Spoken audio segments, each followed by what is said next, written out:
우리가 열심히 읽긴 읽었지만 워낙 그 정치 역학 구조가 복잡해서 이게 확 선명하게 안 들어오죠. 우선 그래서 지난주까지 이어졌던 맥락을 잠깐 살피면 좋을 것 같습니다. 우선 예후의 칼춤은 계속 멈추지 않습니다. 예후가 원래는 북이스라엘 사람이죠. 북이스라엘 왕의 군대 장관이었어요. 근데 하나님의 영이 기름 부어지고 하나님의 영의 부리시는 역사를 통해서 그가 반란을 일으킵니다. 그리고 아합의 아들 북이스라엘 왕 요람을 죽여요. 그래 그의 어머니 이세벨도 구장에서 죽죠. 그리고 더 나아가 유다 왕 아하시아까지 처형을 합니다. 다 죽었어요. 그리고 이제 이 예후는 어디에 지금 머물러 있는가 하면 이스르엘이라는 지역에 머물러 있어요. 거기 머물러 있던 이 리더들, 국가의 그 리더들은 전부 어디로 지금 피신해 있는가 하면 사마리아 성이라는 성 안에 모여 있어요. 왜 모여 있을까요? 이제 전전긍긍한 거죠. 저 미치광이 예후의 칼춤이 여기까지 곧 미칠 텐데 이거 어떻게 하면 좋겠냐. 양쪽 왕을 다 죽이고 세상에 그 북이스라엘의 왕 어머니 이세벨, 살기등등했던 이세벨까지 꼼짝 못하고 죽는 마당에 저 미치광이 예후를 누가 감당할 수 있겠는가 하고 어떡하지 하고 논의하기 위해서 지금 사마리아 성에 모여 있는 겁니다. 그리고 예후는 이제 추위를 좀 바라보면서 이스라엘이라는 지역에 또 지금 대치하고 있어요. 그래서 이 사마리아 성으로 오늘 본문에 보면 두 번의 편지를 보냅니다. 이 첫 번째 편지와 두 번째 편지의 내용이 오늘 이 속에 담아져 있어요. 그래서 그런 구조 속에서 오늘 본문을 좀 설명을 따라 이해하면 맨 결론 부분쯤에서 하나님이 우리를 어느 시각으로 몰아가는가를 확인하면 돼요. 자, 1절을 한번 볼까요? 1절. 아합의 아들 70명이 사마리아에 있는지라. 사마리아는 당시 이들이 모여 있었던 수도였죠. 성이었어요. 거기에 모여 있어요 지금. 전전긍긍하면서 곧 예후의 칼춤이 여기까지 미쳐질 텐데 이거 어떻게 하면 좋은가. 그래서 모든 리더들이 지금 이 성 안에 모여 있습니다. 예후가 편지를 쓰죠. 사마리아에 보내서 이스라엘 귀족들 곧 장로들과 아합의 여러 아들을 교육하는 자들에게 전하니 일렀으되. 그러니까 이스라엘이라는 지역에 있던 모든 국가의 리더들이 전부 사마리아 성에 피신해 있고 이제 그 이스라엘을 차지하고 있던 예후가 피신해 있는 국가 리더들에게 편지를 보낸 겁니다. 그 어떤 편지를 보냈는가 보십시다. 2절. 너의 주의 아들들이, 여기 너의 주의 아들들 하면 죽은 왕들의 아들이죠. 아들들이 너희와 함께 있고 또 병거와 말과 견고한 성과 무기가 너희에게 있으니 이 편지가 너희에게 이르거든 너희 주의 아들들 중에 가장 어질고 정직한 자를 택하여 그의 아버지 왕자에 두고 너의 주의 집을 위하여 싸우라 하였더라. 이 도대체 뭔 소리인지 이 설명을 듣지 않으면 이해하기가 굉장히 좀 어려운 편지 내용이에요. 이런 뜻입니다. 자, 예후가, 제가 오늘 예후 역할을 좀 할게요. 미치광이 역할을 좀 할게요. 예후가 저 사마리아 성에 지금 벌벌 떨고 있는 왕의 부하들과 이제 왕은 지금 죽었어요? 없어요. 그리고 이제 그 왕자들, 아들들이, 후손들이 한 70명 지금 그 안에 모여 있고, 이제 그 왕자들을 교육하는 선생님들도 그 이제 왕자들의 스승이죠. 우리 사극 보면 그런 거 많이 나오잖아요. 함께 있는 거예요. 그 예후가 편지를 보냈는데 편지의 내용이 좀 이상해요. 너희 중에 어질고 착한 사람을 뽑아서 왕의 자리에 앉혀라. 그리고 싸우라. 누구랑 싸우라는 거예요? 자기한테 덤벼라 그 말이에요. 편지를 보낸 예후 자신한테 덤벼라 그 말이에요. 자, 근데 이게 아주 고도의 심리전입니다. 왜 그럴까요? 왜 이런 식의 방안을 편지에다 써서 예후는 보냈을까요?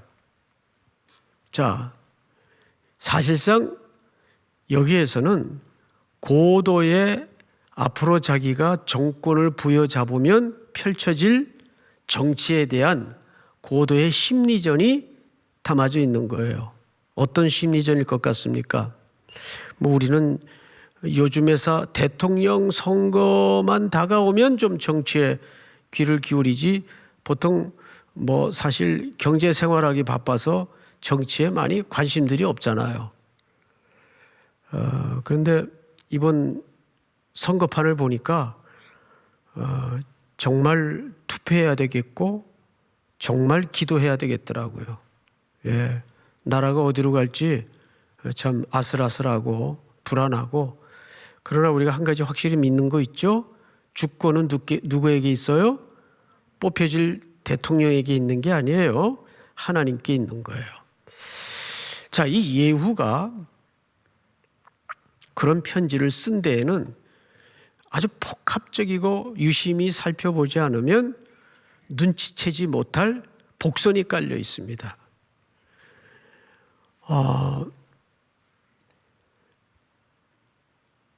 피를 흘리지 않기 위해서 사실상 이런 전략을 쓰는 겁니다. 지금 모든 판세가 이미 누구에게 기울어져 있어요? 예후에게 기울어져 있어요.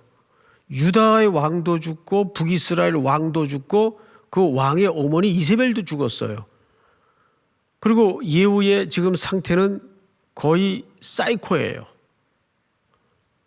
그런데 이 예후를 누가 대적하고 누가 맞서겠습니까? 그런데 예후는 어떤 생각을 했을까요? 자기가 향후 기름 부은 대로 북이스라엘 왕 중에 예후가 유일하게 기름을 부은 왕입니다. 여기에는 하나님의 우리가 헤아릴 수 없는 높은 경영의 측면이 담아져 있기 때문에 하나님의 주권적 시각에서 예후의 역할을 봐야 돼요. 그가 그럴 만한 인물이 되기 때문에 기름을 부은 게 아니에요. 근데 예후는 여기에서 정치적인 어떤 고도의 전략을 생각했는가 하면, 여러분, 정권을 잡으면 제일 중요하고 필요한 게 뭐예요? 두 가지예요. 첫째, 정권의 안정이에요. 그렇죠? 정권을 잡았는데 정권이 뒤죽박죽되고 맨날 불안하고 그러면 그 정권이 유지가 안 되죠. 정권의 안정이에요. 안정을 취하려면 가장 필요한 게 뭘까요? 정권의 정통성입니다. 그게 확보되지 않으면 백성들이 선뜻 승복하지 않아요. 그래서 무리하게 피를 흘리고 정권을 잡은 역대 정권들 중에 엄한 짓 한 사람들 몇 명 있죠. 그런 겁니다. 정권을 잡으면 항상 두 가지 정치인들은 고려를 안 할 수가 없어요. 하나는 안정감, 그리고 그 안정감을 위해서 하나는 정통성입니다. 이걸 확보하려니까 내친 김에 사마리아 성까지 들어가서 예후의 기세등등한 상황으로 봐서 얼마든지 할 수 있었어요. 그런데 뭘 먼저 보내죠? 편지를 먼저 보내요. 그리고 그 편지에다가는 어떤 내용을 씁니까? 너희가 어질고 정직한 왕을 뽑아서 여러 왕자들이 있으니까 뽑아서 너희 주를 위하여 죽음당한 너희 왕을 위하여 싸우라. 대적할 자 있으면 지금 나한테 정면으로 승부를 걸어봐라 그 말이에요. 자, 그러자 어떤 반응이 오는가를 한번 보십시다. 이걸 노린 거죠.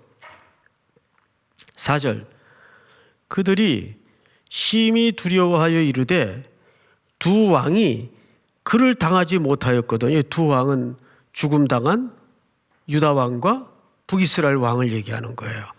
두 왕이 그를 당하지 못하였거든 우리가 어찌 당하리요 하고 지금 사마리아 안에 있는 은둔에 있는 전전긍긍하고 벌벌 떨고 있는 나라의 리더들이 이런 의논을 한 겁니다. 5절 한번 같이 읽어볼까요? 5절 시작. 그 왕궁을 책임자는 자와 그 성읍을 책임자는 자와 장로들과 왕자를 교육하는 자들이 예후에게 말을 전하여 이르되 우리는 당신의 종이라 당신이 말하는 모든 것을 우리가 행하고 어떤 사람이든지 왕으로 세우지 아니하리니 당신이 보기에 좋은 대로 행하라 한지라. 예, 바로 이걸 노린 겁니다. 칼에 피 한 방울 안 묻히고 무혈 입성을 하는 거죠. 그쪽 쪽에서 편지를 받아들고 돌아온 회답이 뭐예요? 아, 우린 왕 세울 마음 없다. 당신 좋은 대로 하라는 말은 무슨 뜻이에요? 당신이 우리의 왕이다 그 말이에요. 그러면 예후는 본질은 하나님이 기름을 부어서 왕을 세우기를 계획했지만 누구의 동의에 의해서 왕이 되는 거죠? 백성들과 리더들의 동의에 의해서 왕이 되는 거예요. 그러니까 두 왕을 죽인 피 흘린 사건 외에는 백성들에게 예후는 칼춤을 추지 않아요. 더 이상. 그리고 그대로 무혈 입성을 하게 됩니다. 왜? 그래야 정권을 잡더라도 백성들에게 어떤 평가를 받을 수 있기 때문에 잔혹하지 않다는 평가를 받을 수 있기 때문에 이런 것을 이제 정치적인 감각으로 예후는 계산을 한 거죠. 그리고 이제 그 피드백을 받고 그래 알았어. 그 두 번째 편지를 보내요. 두 번째 편지 내용을 좀 제가 읽겠습니다. 6절 예후가 다시 그들에게 편지를 붙이니 일렀으되 만일 너희가 내 편이 되어 내 말을 너희가 들으려거든 너희 주의 아들 된 사람들의 머리를 가지고 내일 이맘때쯤 이스라엘에 이르러 내게로 나오라 하더라. 왕자 70명이 그 성읍 귀족들 곧 그들의 양육하는 자들과 함께 있는 중에 7절 한번 같이 읽읍시다. 시작. 편지가 그들에게 이르매 그들이 왕자 70명을 붙잡아 죽이고 그들의 머리를 광주리에 담아 이스라엘 예후에게로 보내니라. 예, 예후가 죽였어요? 자기들끼리 죽였어요? 예, 자기들끼리 죽였어요. 첫 번째 편지의 피드백을 듣고 예후가 그 다음에 두 번째 편지를 보낸 거죠. 너희들의 그 충성에 대한 맹세가 진실하면 이렇게 다시 편지를 보낸 겁니다. 너희가 내 편이 되어 내 말을 너희가 들으려거든. 근데 그 앞에 무슨 글자가 있죠? 만일이라는 아주 모호한 화법을 써요. 이것은 결국 행동의 결정을 누구에게 넘기는 거죠? 성 안의 사람들에게, 성 안의 리더들에게 넘기는 거예요. 나는 강요하지 않겠다. 행동에 대한 결정은 너희들이 해라. 만일, 그 뜻입니다. 그러니까 이런 모호한 화법을 통해서 자기는 이 죽음에 대한 핏값에서 분리시키는 거죠. 무슨 뜻인지 알겠어요, 여러분? 이게 예후의 교묘한 전략이에요. 그래서 만일 너희가 내 편이 되어 너희들 그 맹세처럼 내 말을 너희가 들으려거든 너희 주의 아들 된 사람들의 주의 아들들은 누구죠? 70여 명의 왕자들이에요. 70명이라고 해서 꼭 70명은 아니에요. 이것은 히브리인들의 그냥 문예적 표현이에요. 더 많을 수도 있고 좀 숫자가 적을 수도 있어요. 그리고 아들들이라고 해서 다 직계 아들이 아니라 후손들까지를 포함해서 아들들이라고 히브리인들은 말하곤 합니다. 어쨌든 이 편지를, 두 번째 편지를 받아든 성안의 리더들은 아들들을 다 죽여요. 죽여서 그 베인 목을 예후에게로 보냅니다. 자, 성경을 보십시다. 7절, 편지가 그들에게 이르매 그들이 왕자 70명을 붙잡아 죽이고 그들의 머리를 광주리에 담아 이스라엘 예후에게로 보내니라.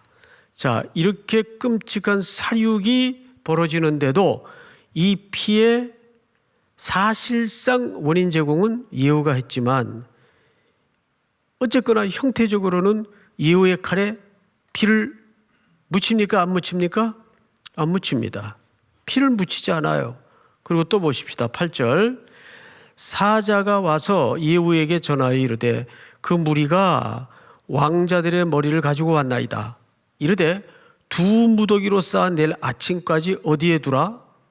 문 어귀에 두라. 자, 여러분, 이것은 전장 중에 언제나 흔하게 있는 승리를 거머쥔 자들의 퍼포먼스예요. 여기에 몇 가지 이유가 있어요.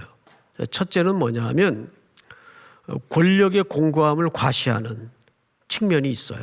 이제 이쪽이 완전한 승리를 거두었다라는 상징으로서 적의 장수들의 머리를 성 입구에 전시하곤 합니다.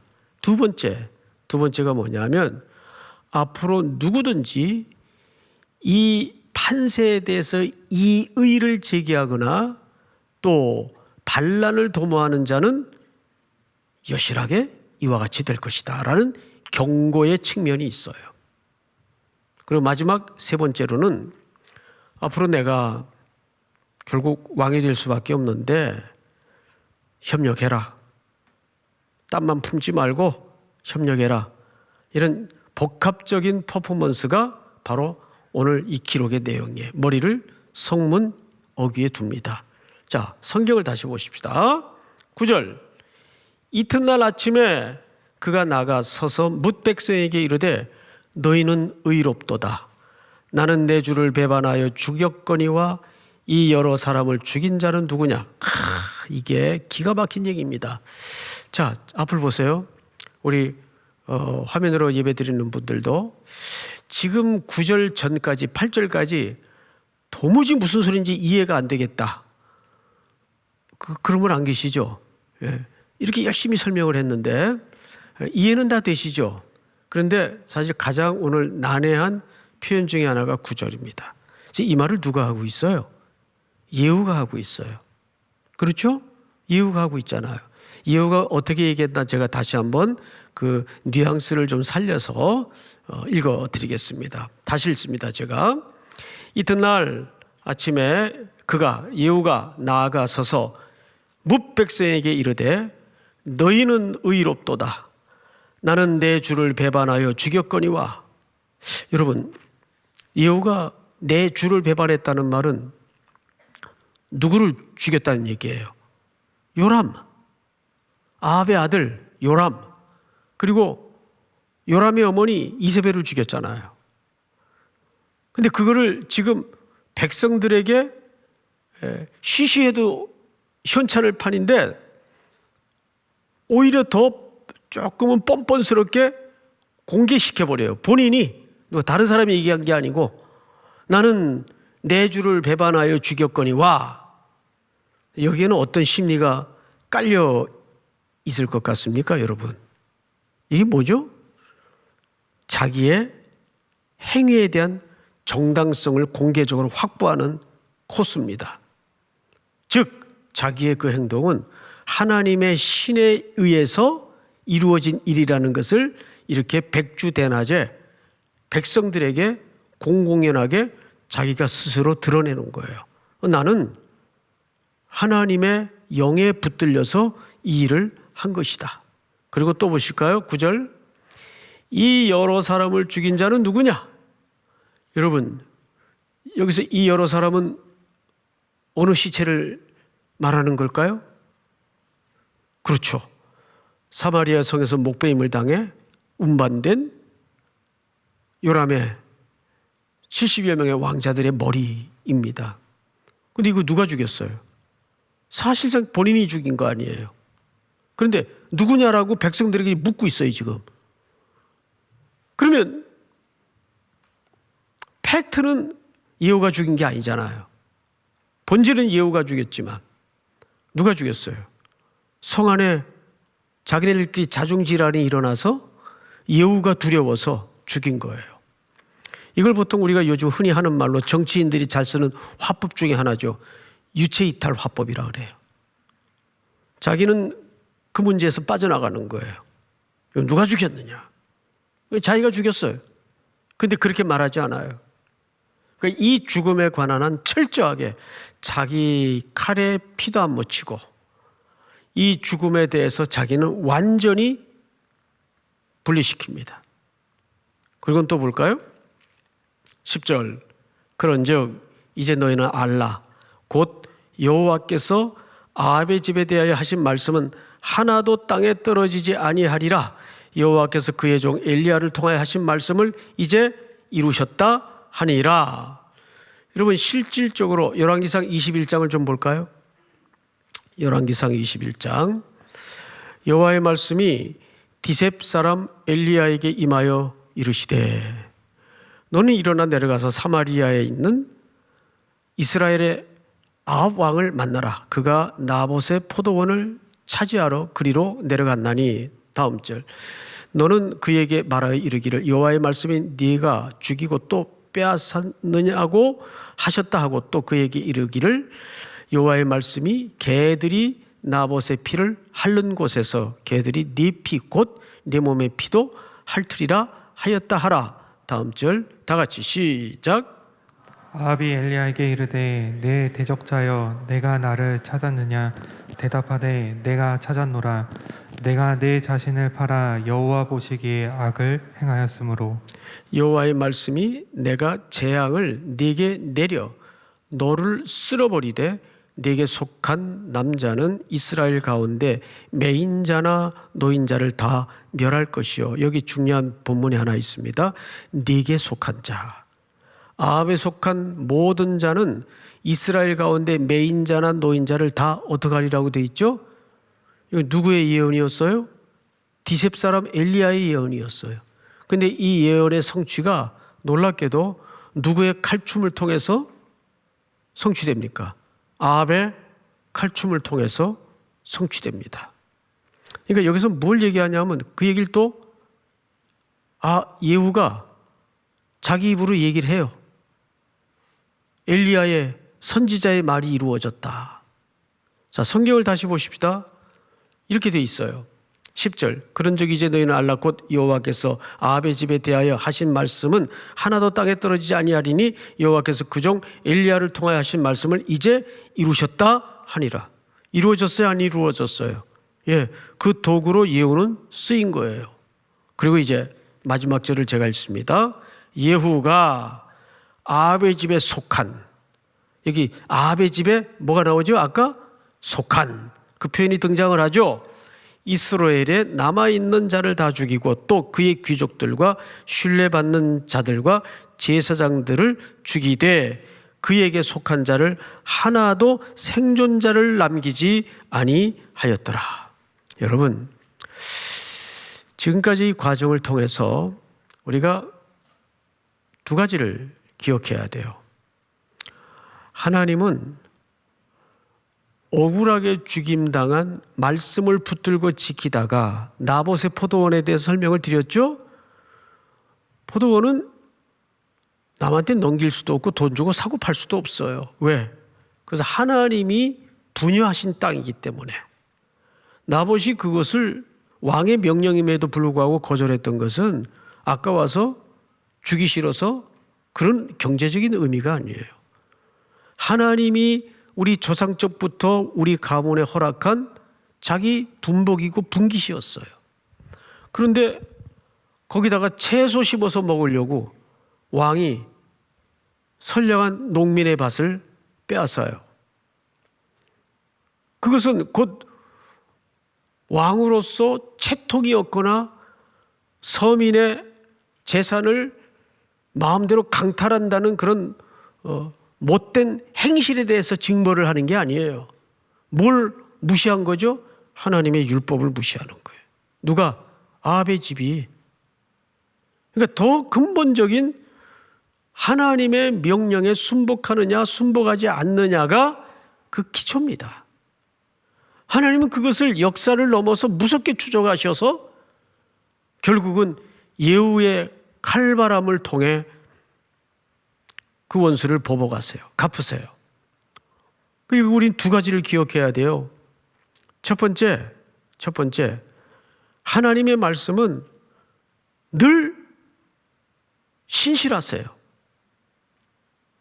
그리고 하나님은 자기 백성들을 사랑하시되 요한복음 13장 1절의 말씀처럼 자기 사람들을 사랑하시되 끝까지 사랑하세요. 마지막 날 밤 제자들의 발을 씻기시면서 하신 말씀이 자기의 사람들을 사랑하시되 끝까지 사랑하신다는 약속이 있잖아요. 그리고 이제 우리가 건너뛰어서 16절을 같이 한번 읽습니다. 마지막인데 16절 다 같이 한번 읽겠습니다. 시작. 이르되 나와 함께 가서 여호와를 위한 나의 열심을 보라 하고 이에 자기 병거에 태우고. 네, 이게 레갑의 자녀들을 자기 편으로 끌어들이기 위한 예후의 최후의 발악인데, 예후가 여기서 뭐라고 얘기를 하냐면 이르되 나와 함께 가서 여호와를 위한 누구의 열심을 보라? 나의 열심을 보라 그랬어요. 나의 열심을 보라. 예후는 이 구분을 헷갈렸습니다. 그리고 예후와 비슷하게 한때 실수를 했던 선지자가 있죠. 엘리야입니다. 내가 열심히 특심이 오니, 열심히 특심이. 여러분, 신앙생활에 열심은 필요하고 중요한 겁니다. 근데 그 열심이 필요하고 중요한 것보다 더 중요한 게 뭐냐 하면 하나님의 여기까지라는 그 선을 알아채는 것이 가장 중요합니다. 이것은 성경에도 보면 여러 사도들도 실수를 하고 선지자들도 실수를 해서 넘어져요. 내가 이렇게 열심을 냈는데 왜 이세벨이 나를 못 잡아먹어서 저렇게 기세등등 난리냐? 그리고 금방 뭐가 찾아옵니까? 좌절이 찾아와요. 금방 좌절이 찾아와요. 그래서 로뎀 나무 밑에 들어누워가지고 뭐 별소리를 다 하죠. 아, 이제 그만 나 됐다고, 나 데려가라고. 그러니까 하나님이 그를 밀어붙여가지고 어느 굴 어귀에다 세워요. 강한 바람, 불, 지진 가운데도 하나님은 계시지 않았고 어디에 계셨다고 되어 있죠? 세미한 소리 가운데 계셨어요. 세미한 소리. 그러니까 말씀으로 찾아오시는 하나님이에요. 우리가 오늘 쭉 이 복잡한 정치적인 흐름을 세밀히 검토하면서 이렇게 결론을 내릴 수가 있습니다. 첫 번째, 우리를 부르시고 영광스러운 그분의 일에 동참할 수 있도록 하나님은 초대하세요. 예후도 얼마나 영광스러운 역할에 사실 쓰임받은 부르심이었습니까? 그렇죠, 여러분?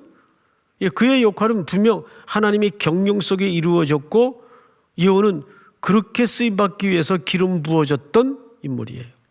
근데 우리가 제일 안 되는 게 뭐냐 하면 그 역할의 한계를 알아채고 거기서 가다가 멈추어 서는 것, 이거 가장 안 돼요. 그리고 그만 자기의, 자기 열심에 받쳐가지고 거기에 대한, 여러분 자기 열심이 지나치면 거기에 반드시 어떤 게 마음속에 일어나는지 아세요? 보상심리예요. 그렇습니다. 보상심리예요. 그건 틀림없어요. 그래서 교회 안에서는 공로라는 단어가 없어져야 돼요.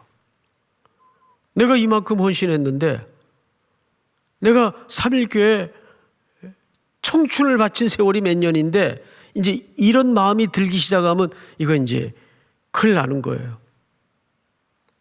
무익한 종. 항상 그 마음을, 그 가난한 마음, 겸손한 마음을 우리는 잊어버리지 말아야 돼요. 주님, 저는 무익한 종이었습니다. 저는 무익한 종이었습니다. 감히 이 영광스러운 설교자로, 목사로 내가 부름받아 쓰임받다니요. 천부당 만부당한 삶이지만 무익한 종이었습니다. 이건 진실한 고백이에요. 누구든지 그런 고백이 있어야 되겠죠? 근데 사람들이 두려워하지, 말 한마디에 움직이지, 모든 권력이 들어오지, 눈에 뵈는 게 없어지는 거죠. 그 예우짝 나는 거예요. 예우짝. 내 열심을 가서, 맞아, 우리 함께 하자. 이제 곧 고지가 저긴데 이렇게 되는 거예요. 이 16절이 무서운 얘기예요. 두 번째. 우리 같이 읽어봅시다. 둘째, 시작. 늘 조심해야 하는 것은 인간의 열심이다. 인간의 열심은 보상을 바란다. 네, 늘 조심해야 되는 것은 인간의 열심이에요. 그리고 인간의 열심은 항상 뭘 바란다고요? 보상을 바래요. 자, 세 번째. 그리고 원하는 대로 이루어지지 않으면 누구 탓하죠? 하나님 탓, 사람 탓하게 돼 있어요. 원하는 대로 이루어지지 않으면 거기까지예요, 그냥. 내 역할은 여기까지인가 보다. 예. 저도 항상 어딜 가든지 3.1교회 담임 목사님이래. 성사학당에. 그러면 이제 저 잘난 줄 알고 우쭐해가지고 어깨에 훅가시 놓고 이런 표현을 쓰면 안 되는데, 예? 그리고 돌아다니기 딱 좋다고요. 그래서 사람의 칭찬이 날아들 때 늘 그게 칼끝인 줄 알아야 돼요. 누구든지. 세상에 예수 없는 공동체라도 인간의 본질은 교만한 사람을 싫어해요. 교만한 사람을 쓰지 않아요, 세상은. 그거는 예수 없는 공동체라도 그래요. 항상 우리는 겸손하게. 믿습니까? 제가 언젠가 앤드류 머레이의 겸손의 정의에 대해서 여러분들에게 말씀을 드렸죠? 겸손의 정의란 뭔가? 내게 일어난 일에 대해서 이상하게 생각하지 않는 태도가 겸손한 거예요. 왜 하필 납니까? 이거 벌써 아닌 거예요. 예? 자, 따라서 합니다. 겸손이란 내게 일어난 일에 대해서 이상하게 생각하지 않는 태도. 이 태도가 참 또 하나의 내용이에요. 믿습니까? 내면의 상태에서 그 태도가 나오거든요. 자, 그 다음 네 번째. 그러나 하나님은 변한 적이 있으시다 없으시다? 변한 적이 없으시다. 언제나 변하는 것은 누구죠? 쥐가 변해놓고 하나님 보고 변했대요. 이게 늘 인간의 모순적 태도예요. 하나님은 변한 적이 없어요. 늘 그 자리에 계셨고 늘 내 곁에 계셨고 우리를 사랑하시는 분이십니다. 믿습니까? 네. 집에 돌아가시면서 가만히 생각해 보세요. 그래, 맞아. 내가 변덕을 부렸지. 문제 하나님이 나한테 변덕 부린 적이 없으신데 늘 내가 변덕을 부렸지. 저도 얼마나 변덕을 부리는지 몰라요.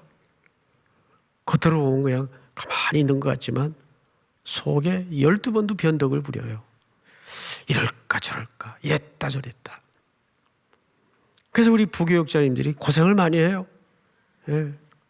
변덕이 심해가지고. 자, 마지막 5번째. 다 같이 시작. 변하지 않는 하나님이 우리 가운데 가시적으로 계시는 것은 그분의 말씀뿐이다. 할렐루야. 변하지 않은 하나님이 우리 가운데 어떻게 계시는 것? 눈에 보이게 계시는 것. 그건 뭐밖에 없다고요? 말씀. 하나님의 말씀밖에 없어요. 믿습니까? 예. 우리 그 다음 주 금요일은 정초에 내드렸던 숙제가 있었어요. 시편 1편을 한번 외워오는 거였죠. 예. 우리 다음 주는 그러다가 또 왕창 빠질라. 예. 뭐 빠져도 좋아요. 예. 시편 1편을 한번 외웁시다. 항상 난 그 시편이 너무 좋아요. 복 있는 사람은 복이 있도다. 복 있는 사람은 뭐죠? 악인의 꾀를 따르지 아니하며. 두 번째는 죄인의 길에 서지 아니하며. 세 번째는 오만한 자들의 자리에 앉지 아니하고. 그 다음에 오직 여호와의 율법을 즐거워하여 주야로 그 율법을 묵상하는 자로다. 악인은 그렇지 아니하며. 예, 다음 주에 한번 우리 외워봅시다. 저는 자꾸 이 옛날 버전 오투가 나와서 자꾸 외우다가 헷갈려가지고 오늘 이 5가지 결론들을 꼭 기억하시면서 오늘 기도할 때 모든 주권은 그분께 있고 우리의 한계와 우리의 분복을 지혜롭게 분별할 수 있도록 이끌어 주시옵소서. 자, 우리 250이 아니라 하나님은 우리의 피난처 되시고 이 찬양을 좀 드리겠습니다. 우리 POP 우리 형제들 나와 주세요.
너희는 가만히 있어.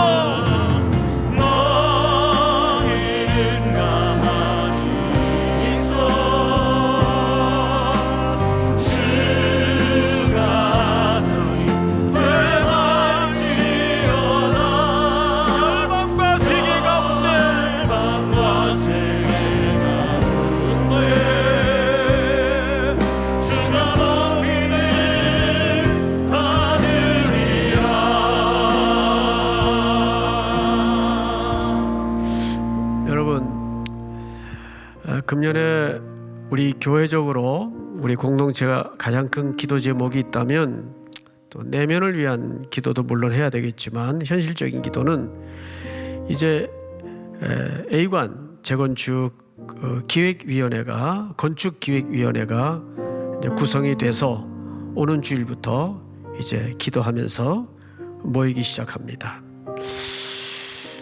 A관은 우리 교회 역사에 참 중요한 상징적인 장소이죠.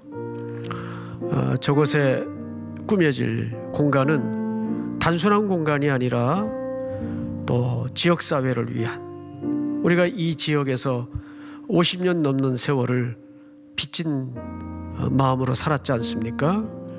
그리고 다음 세대를 위한 공간으로, 또 지역 주민들을 위한 공간으로, 또 선교사님들을 위한 공간으로 다양하게 꾸며져야 되는데, 우리의 지혜로 마옵시고 정말 우리 건축 기획위원들에게 지혜를 주셔서 복된 공간, 축복의 통로가 되는 공간이 될 수 있도록 위해 주시고, 이 일에 우리는 먼저 기도로 헌금해야 됩니다. 기도로. 물질적인 헌금도 물론 필요하겠지만 더 중요한 것은 기도의 예물이에요. 금요일 밤마다 우리 청년들이, 성도들이 기도의 제단에 기도로 기름 부을 때 완성되는 그날까지 많은 재정과 또 시간이 필요하는 아주 중요한 프로젝트가 될 겁니다. 이 일을 위해서 기도 없이 여호와께서 집을 세우지 아니하시면 세우는 자의 수고가 헛되며, 여호와께서 성을 지키지 아니하시면 파수꾼의 경성함이 허사로다. 하나님이 세우셔야 됩니다. 믿습니까? 반드시 이 기도 제목을 좀 함께 기도해 주시면서, 이 시간에는 여러분들이 밤마다 이 금요일 밤이 오면 가지고 주님 앞에 끙끙대고 씨름하는 기도의 제목들, 또 A관 프로젝트를 위해서, 그리고 오늘 주신 말씀을 붙잡고 우리 한번 주여 부른 다음에 소리내어 통성으로 다 같이 기도합니다. 주여!